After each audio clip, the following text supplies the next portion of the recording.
You are being watched not by cameras, not by the government, but by the people around you. Every time you step out your door, you enter an arena, a silent, invisible battlefield where status is negotiated, power is assessed, and victims are selected. And the terrifying truth, you have been painting a target on your own back. You walk through the world thinking that transparency is a virtue. You think that being open book makes you trustworthy. You think that wearing your heart on your sleeve makes you human. Machiavelli would call you a fool. He warned us centuries ago, everyone sees what you appear to be. Few experience what you really are. If you show the world everything, you leave yourself with nothing. No mystery, no defense, no leverage. Most people destroy their own reputation not because they are bad people, but because they are loose. They leak. They spill their emotions, their plans, and their insecurities onto the pavement for anyone to trample. Today, we stop the bleeding. We are going to stitch up the wounds in your public persona. By the end of this, you will understand why silence is the loudest sound in the room, and how to move through a chaotic world like a ghost. Untouchable, unreadable, and undeniably powerful. But first, you have to admit that your need to be seen is exactly what is making you disappear. The ancient Stoics and the Renaissance strategists agreed on one thing. The mind must be a fortress. But a fortress with the gates wide open is just a ruin waiting to happen. We are going to cover the 9 specific behaviors that strip you of your power in public. Some of these you do every day. Some of them you think are actually good traits. They aren't. They are signals of submission. Mastering this isn't about becoming a sociopath. It's about becoming sovereign. It's about the difference between a king and a court jester. One commands attention by withholding. The other begs for attention by performing. But be warned, once you stop doing these 9 things, people will change how they treat you. They will stop pitying you. They will stop using you, and they might even start to fear you a little. If you are not ready for the isolation that comes with authority, turn this off. If you are ready to reclaim your privacy and your power, let's begin. 1. Never reveal your next move. The greatest drug in the modern world is not chemical. It is validation.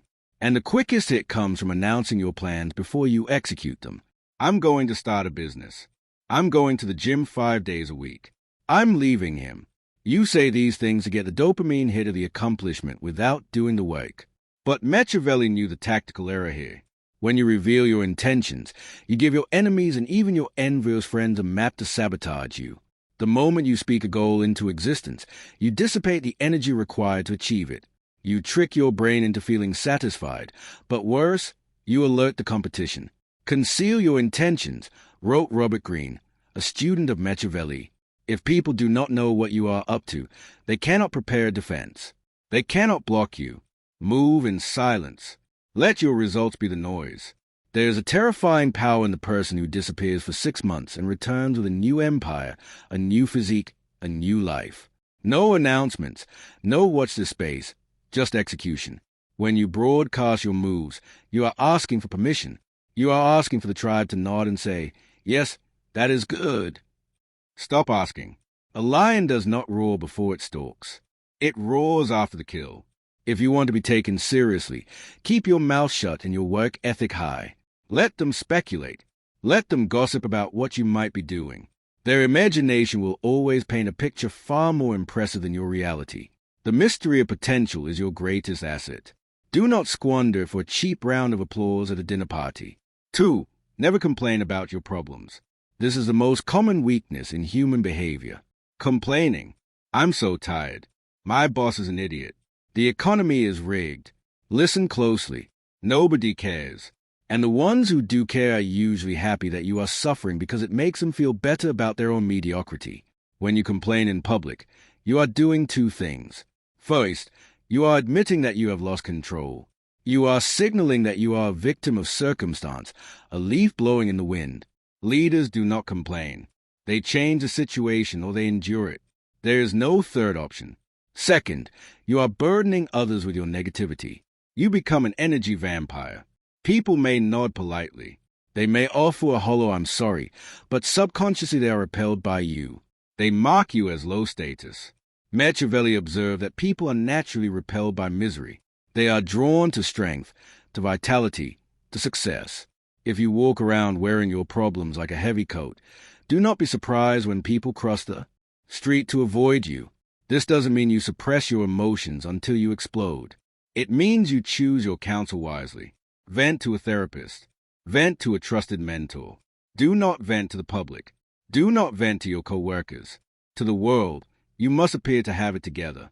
Even if your life is burning down, your public face should be cool, calm, and collected. This is what the Italians call sprezzatura, a studied carelessness, the art of making the difficult look easy. If you are suffering, suffer with dignity. There is a profound respect given to the man or woman who carries a heavy load without buckling and without screaming. Become the person who, when asked, "How are things?" simply smiles and says, "Moving forward." 3. Never lose your temper. Anger is an emotion. Aggression is a tool. There is a difference.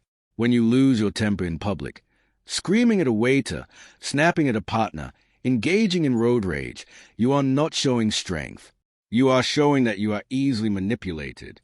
If a stranger can hijack your nervous system and turn you into a screaming child just by cutting you off in traffic, you are not free.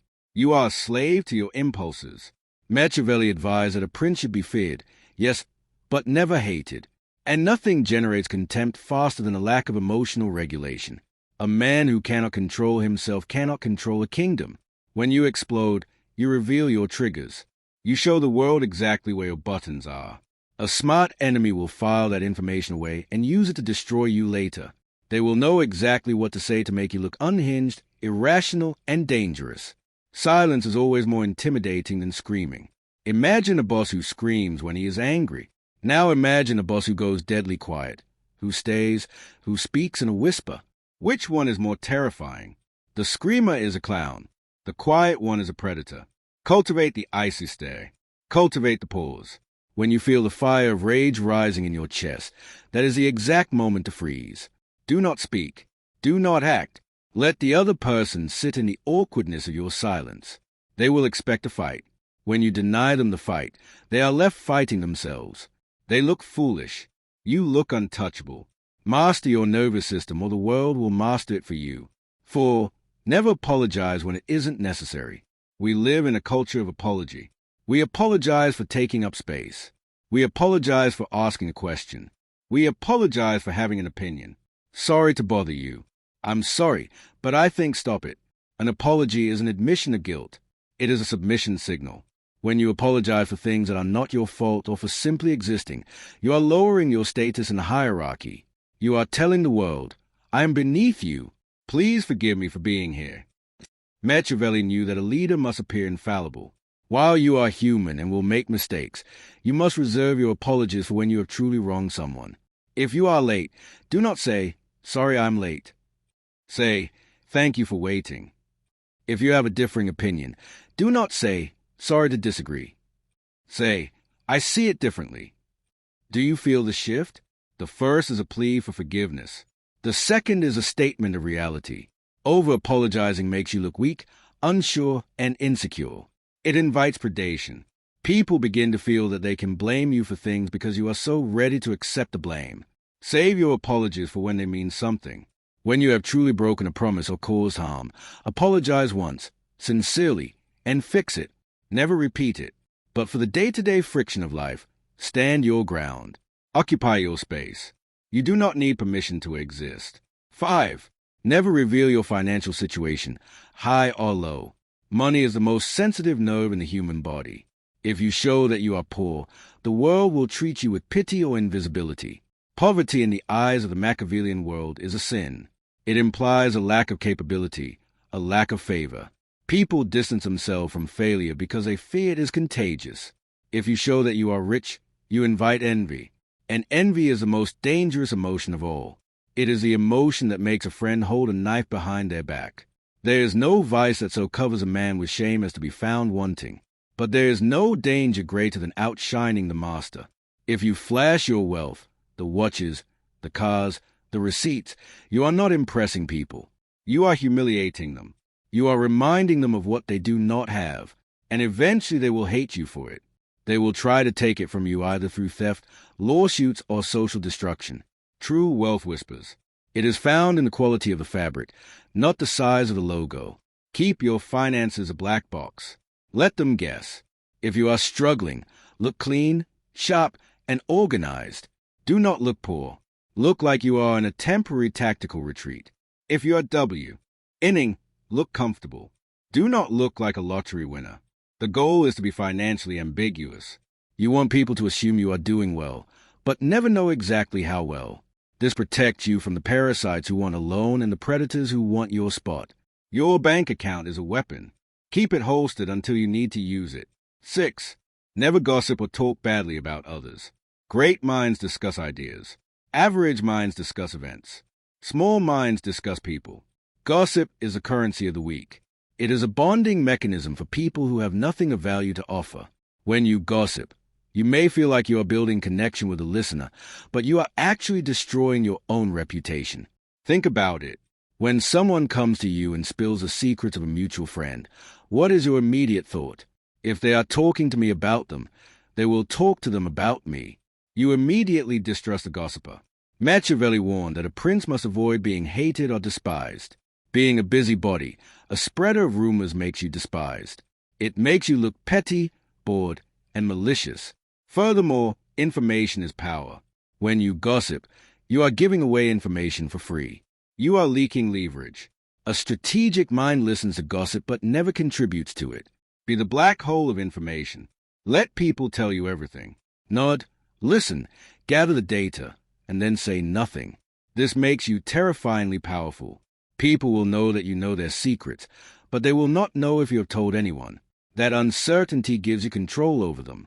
Never speak ill of your enemies in public. It makes you look obsessed and bitter. If you must destroy an enemy, do it through action, not through words. Do it so silently that they don't even know it was you. To speak bad words is to show that they have hurt you. To speak nothing is to show that they are beneath your notice. 7. Never explain your philosophy. Waste no more time arguing what a good man should be. B1. Marcus Aurelius. There is a tendency, especially when we are working on ourselves, to want to preach. We find a new diet, a new religion, a new political stance, or a new philosophy like Stoicism or Machiavellianism. And we want to tell everyone at the dinner table. We want to convert them.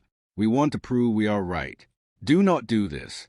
First, it is annoying. Nobody wants to be lectured. Second, and more importantly, it makes you a hypocrite. The moment you announce your moral code, I never lie.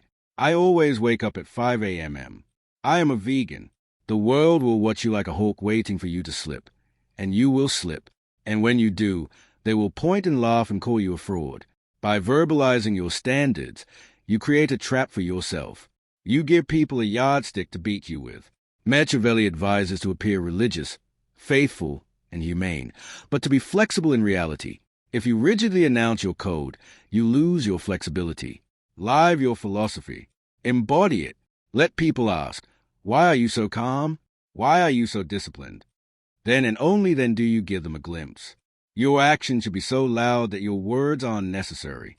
The strongest argument for your way of life is your life itself, not your explanation of it. 8. Never seek approval or validation. This is the root of all the other sins. The deep knowing hunger to be told, good boy, good girl. We are trained from childhood to seek the approval of authority figures, parents, teachers, bosses, gods. We perform tricks for treats. But if you want to be a sovereign adult, you must kill this instinct. When you seek approval in public by fishing for compliments, by checking to see if people are laughing at your jokes, by changing your opinion to match the group, you are handing over your leash. You are saying, my self-worth is in your hands. Please be gentle. Machiavelli knew that the prince must be self-contained. He listens to advisors. Yes, but the final decision is his alone. He does not look to the court for permission.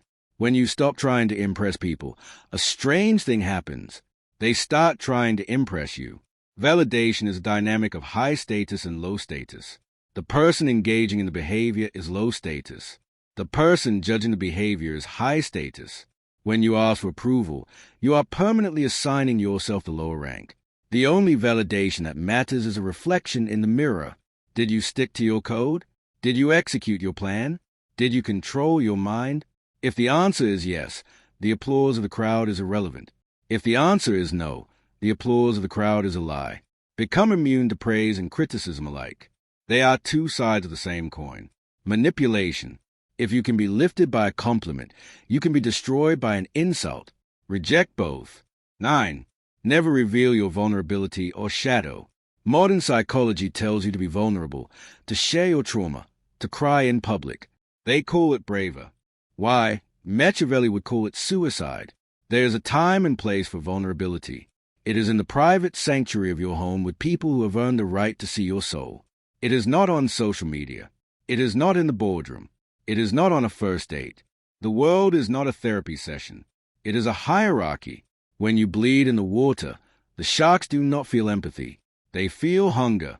If you reveal your deepest insecurities, your past traumas, and your darkest fears to the public, you are handing them the blueprint to dismantle you.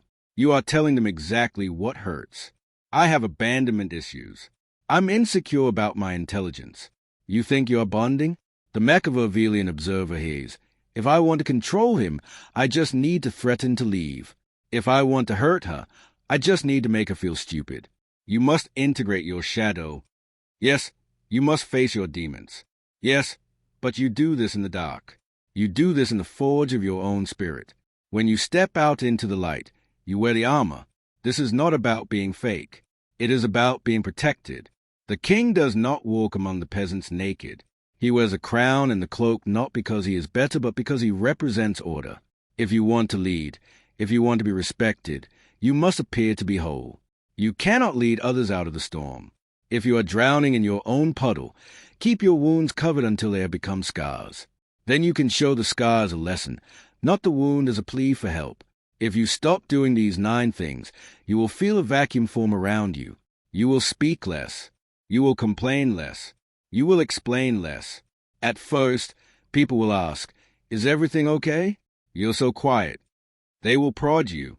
They will try to provoke you to get the old, reactive, insecure you back.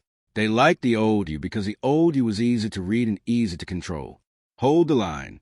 In that silence, in that absence of validation seeking, you are building gravity. You are becoming a black hole of power. By removing these behaviors, you remove the handles that the world uses to grab you.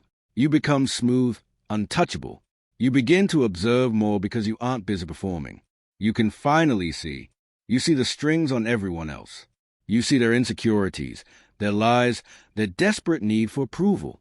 And once you see the game, you can no longer be played by it. Machiavelli didn't teach these things to make you evil. He taught them to make you effective. He wanted you to survive the court of snakes. The world is noisy. Everyone is screaming. Look at me. Validate me. Pity me. Be the one who stands still. Be the one who watches. Be the one who keeps their cards close to their chest. But this brings us to a dangerous realization. Once you seal up the leaks in your public persona, once you stop giving the world access to your mind, you are going to be left alone with your thoughts. And for most people, that is terrifying because when the noise stops, the internal voices start. You have learned how to shield yourself from the outside world. But how do you shield yourself from the enemy within? How do you rule the kingdom of your own mind when the gates are closed and it's just you in the throne room? That is the true battle, and that is what we must explore next. Subscribe because a fortress is useless if the king is mad.